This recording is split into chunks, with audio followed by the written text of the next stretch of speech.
There are moments of brilliance in the Skeleton Crew. However, most Star Wars fans aren't watching the show because they think it's just like every other Disney Star Wars show. But Skeleton Crew is different. If they were watching, they would have seen the most recent episode where Jod goes on trial. This scene blew me away, but not for the reason you're thinking. Let me explain. How's it going, everyone? Welcome to the Force Fandom. My name is Jeremy, and today we're going to be looking at a scene from the most recent episode of Skeleton Crew where Jod is having to defend himself on trial. Now, you might be thinking I'm going to be talking about the acting and the presence of Jude Law in this scene, and while that was really good, and I think his acting in this show has been phenomenal, far better than we've seen in some of the previous Disney Star Wars shows, that's not what I'm talking about. That's not why this scene, I think, works so well and is a perfect picture of why this show is different from the previous Disney Star Wars shows. One of the things that makes Star Wars so unique and so amazing is the way it's able to pull us into the storyline by using universal truths that have rung all throughout history. We see this in A New Hope with Luke Skywalker, the character that started it all. One of the reasons Star Wars became so popular and so good was because of the way that Luke Skywalker was, the journey that he was on. We were drawn into it because for many of us, that was our experience. Yet it was set in a galaxy far, far away, but it also felt so familiar.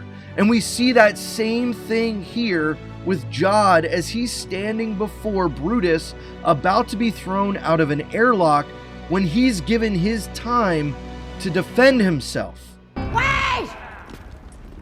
What of equal time?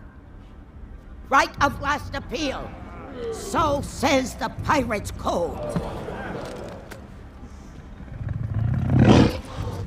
The right of last appeal must be honored. Equal time. Most gracious. Equal time will now begin. And so if you were going to give a defense for your life in the amount of time that's left in that little plasma timer, what would you say? What would you do? How would you go about it? I think the way that Jod starts talking here is exactly what drew me into the scene, is exactly what the writing and the producing of this show makes me just excited for what they're doing, because it's little things like this, little ways that we get a picture into Jod's backstory. It really feels like what he's about to say here is his story too. And in many ways, it's ours also. We felt the same way. Many of us have struggled through all kinds of different things, and we would feel exactly the way that he says right here.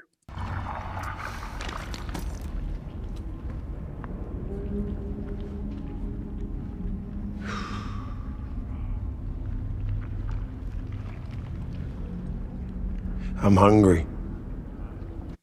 Right, that's not the line that you would start with. Really? You're hungry. Where's he going with this? But he's appealing to this innate desire that is there in the pirates, that's in you and me, this desire for more, this desire to live, this desire to have life and have it to the full. And listen how he approaches this and how he appeals to this desire that's within all of these different pirates.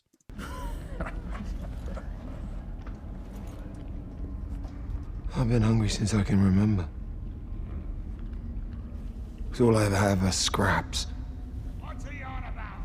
Just kill him already. He's going at such a slow, methodical pace. It's drawing us in as the audience. We want to hear what he's going to say, and you're probably shouting at your TV screen or probably your phone. That's what you're watching on, going, just play the clip. Stop pausing and talking. Well, two reasons. One, I want to interject and give some of my thoughts, but two, if I don't, then Disney copyright strikes the video and I can't keep watching. But this is fair use because of commentary.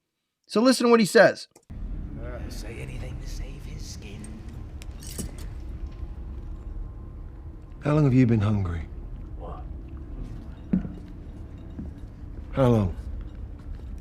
How long have you been left behind? In the junk heaps of the galaxy fighting over crumbs? Enough of this glitter speech, Silvo. The words of a dead man are worthless. Plasma still runs, sir. We're all hungry!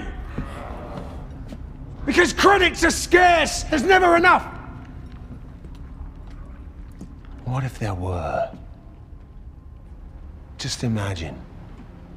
What if there were a place where you didn't have to divvy up your take because your take never ran out? Imagine that. Just imagine.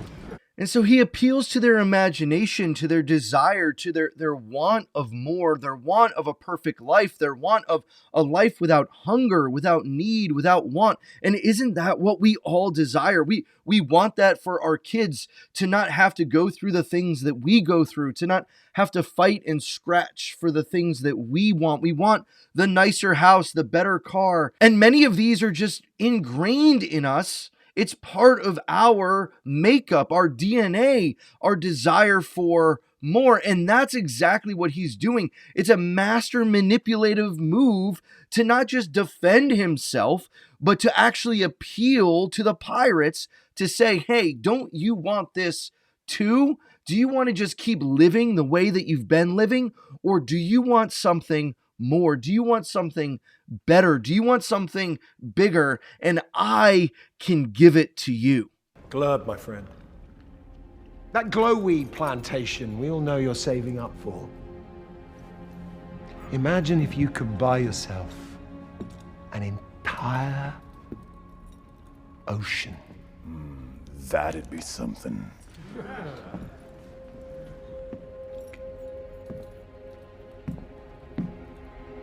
I failed you. I'm sorry, Kona. You should have a command of your own. And not just one ship.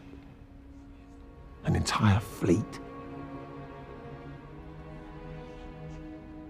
I'll bite, Silvo. What's the trick?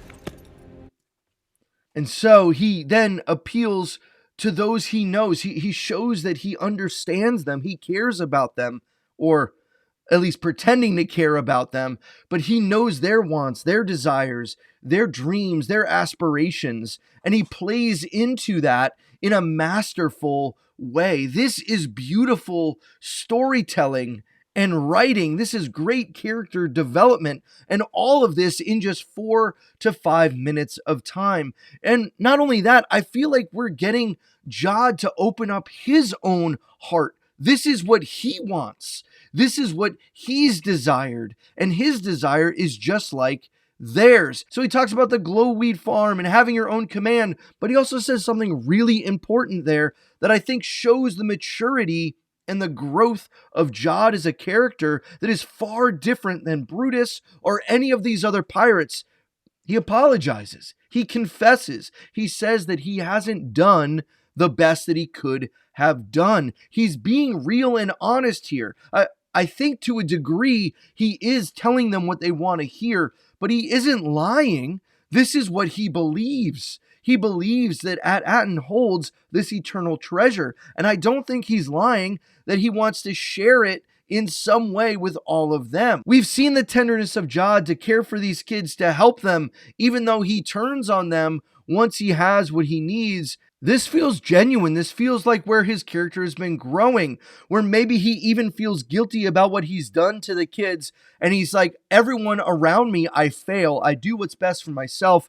And this is going to be different. And maybe it is. Maybe this is the character development that we've been expecting or seeing throughout the way, or he's just telling them what they want to hear. Either way, this scene is great.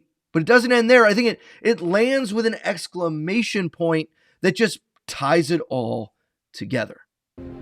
No trick. No trick. Just a virgin gleam of brand new Old Republic credits.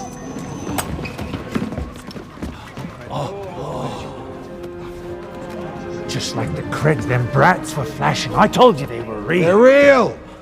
And I know where they make them! I know where they make them, because I heard it from Tak Renetak himself! Tak Rennet is dead. Oh, that's the Rennet soared away, aboard the Onyx Cinder, and never was he seen again. What's the last line? For at Aten he did plunder. For at Aten he did plunder. You're saying stories are true. I'm saying.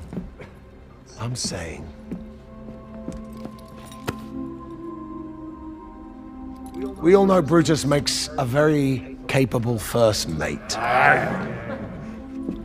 You stick with him, you'll get a meager reward. Come with me. I'll give you the entire Criffin Galaxy. Time's up! And so now Jod has them where he wants them. He has them in the palm of their hands. They want to see this treasure. Whether or not this ends well for him or not, we're not quite sure. But this scene here in this last episode, not just the acting, but the appeal to that basic need that we all feel, that's been missing in Star Wars. That's been missing in Disney Star Wars for quite some time. And I'm really glad that it was here in this episode. Well, what do you think? Let me know down in the comments below. What did you think of this episode? What did you think of this scene? Would love to hear your thoughts. Thanks for being here. I'll catch you on the next one. And remember, the Force will be with you always.